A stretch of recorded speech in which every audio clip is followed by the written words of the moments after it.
Hello and welcome to this video. Here we're going to talk about reincarnation, the subject that will be considered here at this time. Since we've already touched on it, the concept at least of reincarnation, let's now take the time to explore it further. Reincarnation is a word that may have different meanings to different people, although most would agree that it has the general meaning of being reborn into a new and different body after death in this life. The similarity in our understanding of the subject often ends there. The majority of people in some societies believe that there is no such thing as reincarnation. They believe that we are born once, that we die once, and that this is the end of our total existence on the physical plane. Others believe that reincarnation means that we may return in the body of a lower life form after death as a human being. Perhaps we would return as a cow or as a monkey or some other similar life form. Still others believe that there's so much to be learned from our life experiences on this physical plane and the lessons of life that are associated with these life experiences, that it is impossible to learn all that we need from a single lifetime or incarnation here. Because of this, they believe that we therefore, on a higher level, make the decision to return here again and again as necessary until we have learned that what we need to learn from living in this physical, material world of existence. I agree with the latter school of thought, as you might have already surmised. We, at a higher level of existence and consciousness, do choose to return here as necessary. And when we return, the tendency is toward a continuing process of evolving to higher levels of human existence and understanding, not that of returning to become one of the lower animal forms. Although I very much respect the beliefs of others to the contrary, I cannot justify to my own mind and heart such beliefs for myself. It is not my purpose, however, to persuade any person away from their existing beliefs. Each person should follow that which is truth for them in such matters and allow others to do the same. These videos are for those who are seeking greater understanding, because they can no longer accept and believe in that which may have been truth for them in the past. Some people will say that truth is truth and can never change. There are many people, however, and this speaker is among them, who believe that the only real truth is that all truth is relative. What is true for children may not be true for young adults, and what is true for young adults may not be true for mature persons with years of life's experiences behind them. As the years go by, life has a way of changing our perspective, so that many of the things about which we were so uncertain when we were young, we understand with confidence in later years. On the other hand, many things about which we were so certain when we were young become such that we must later re-examine these truths, so-called, in the light of our many years of living life's experiences. That which is truth to us when we are young may not continue to hold up as truth under the scrutiny of the brighter light that often comes with additional years of living as we grow older and gain in our life experience and in our understanding of this life. That same concept, however, meaning that perception of what's true may change, which holds true for us in the physical life and the physical world, can be just as true in our spiritual beliefs as we grow in spiritual understanding also. The results of such spiritual growth can bring about far-reaching and very positive changes. There is an aspect of the higher part of ourselves that some call the soul personality. This part of us, through many incarnations of spiritual growth, gradually unfold like the petals of a beautiful flower, manifesting ever greater beauty as its innermost parts slowly become more visible. This unfolding process allows the beauty of the inner person, the higher self, to manifest outwardly more and more as that person, through many lifetimes of right thinking right living, and making right decisions, continues to advance and grow spiritually. This outward manifestation should not necessarily be interpreted to mean outer physical beauty, but should instead be thought of as the beauty of the inner person showing itself more outwardly through a manifestation of the more universal aspects of love, compassion, and humanitarian thinking, among other things, that begin to be more visible outwardly as a result of the life experiences of that personality that have begun to bring about noticeable change in positive ways. Many who do not believe that humans reincarnate at all quote the Judeo-Christian Bible, which tells us in the book of Hebrews, "And as it is appointed unto men once to die, but after this the judgment." Those who have an understanding of reincarnation, however, would not disagree with that statement. No one returns here in the same physical body to relive the same existence that they have just completed, or that they have previously completed even. That particular human person in that particular physical body is born once, lives once, dies once, and then from a higher level of existence examines that life to evaluate or judge where goals were met, where lessons were learned, and conversely where there is need to try again in a subsequent lifetime when they will be born into a new body with a new name as a completely different person. It has been said that parts of the Judeo-Christian Bible did at one time contain numerous references to reincarnation, but that those parts which could be recognized as such were removed by early rulers who had the power to do so. Some say it was done because a certain ruler, or perhaps his wife, did not believe in reincarnation. Some say it was done over a longer period of time so that the rulers of those times could maintain greater control over the people through their religious beliefs. Others think that perhaps it might have been a bit of both. There are still several references to reincarnation in the Judeo-Christian Bible today, although they are not as easily recognized as the more direct references which some claim have been removed. For example, it was customary in the time and the society within which the Master Jesus lived for the people, knowing and accepting of the doctrine of reincarnation, to speculate among themselves about what might have been the past identity of the teachers and avatars that were living in that day and time.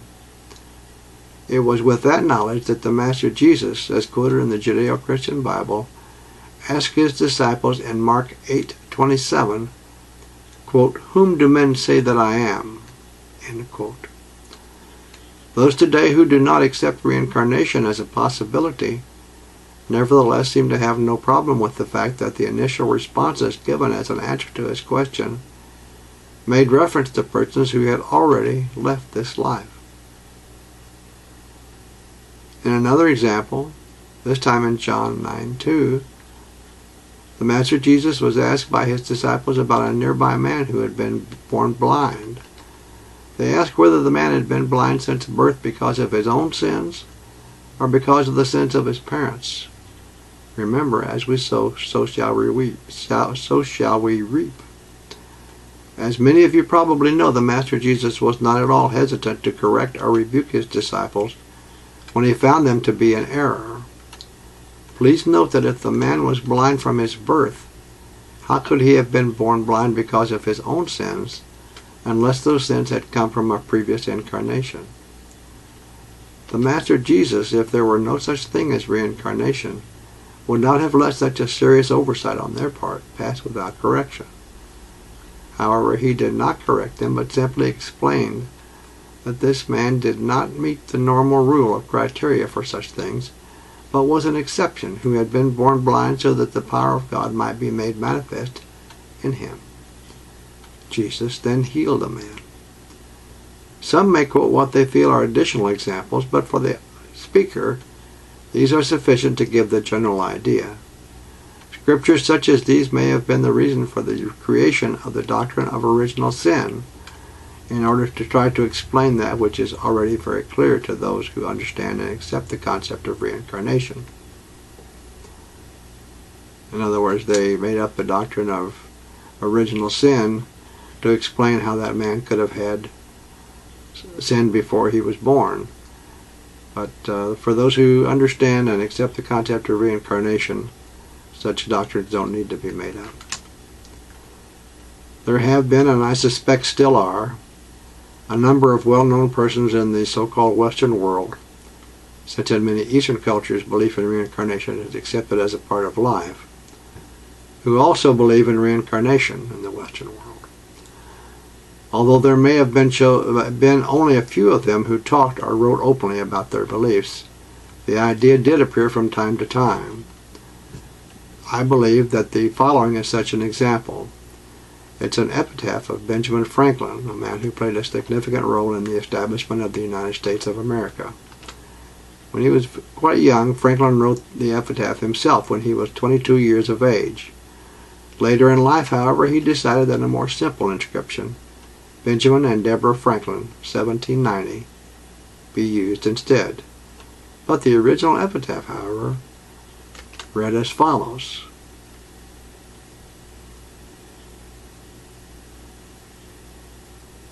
The body of B. Franklin, printer, like the cover of an old book, its contents torn out, and stripped of its lettering and gilding, lies here for worms. But the work shall not be lost, for it will, as he believed, appear once more in a new and more elegant edition, revised and corrected by the author. Now, I believe that most people would agree that this epitaph, written by Benjamin Franklin early in the adult years of his life, is a not-so-subtle reference to reincarnation. There are, of course, those who would not accept the idea that one of America's founding fathers could have held a view so unlike their own beliefs. Fortunately, the world is big enough to hold everyone's views on this often controversial subject. Excuse me. There is another non-biblical and perhaps even more subtle example by a well-known author.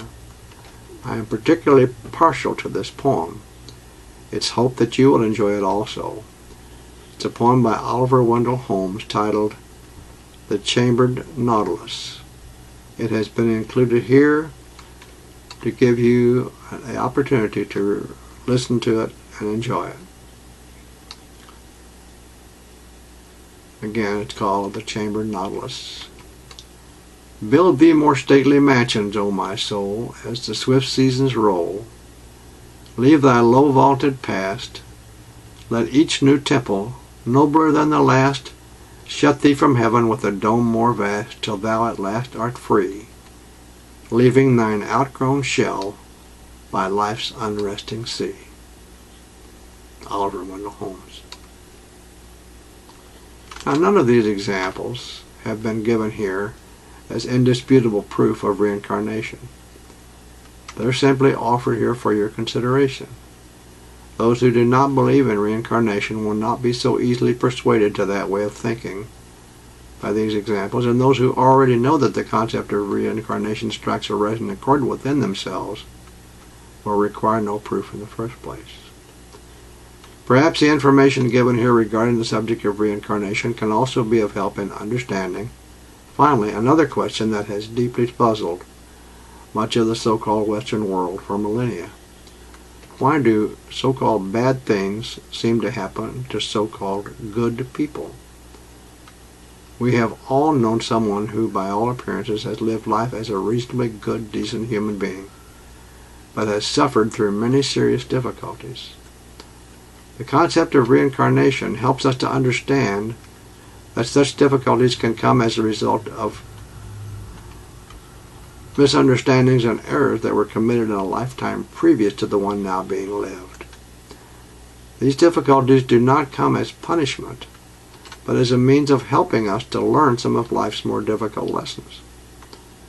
The law that says, as you sow, so shall you reap, does in fact hold true. The harvest being reaped, however, may simply have come at a later time in another subsequent life, under circumstances where the lesson needed can be learned at a time and in such a way as to have the greatest possible benefit. For now, I believe that we have adequately covered the general subject of reincarnation, just for the purposes of this video at least. If this information has also given to you a greater understanding about the overall nature of our lives here, and if the videos are helping to answer for you some of life's more perplexing questions, then perhaps we have indeed been able to shed some light on this aspect of the very complex phase of our existence in the physical world that we call life. I want to thank you for watching. You are now invited to watch at your convenience and leisure the next and subsequent videos in this series. Again, thank you.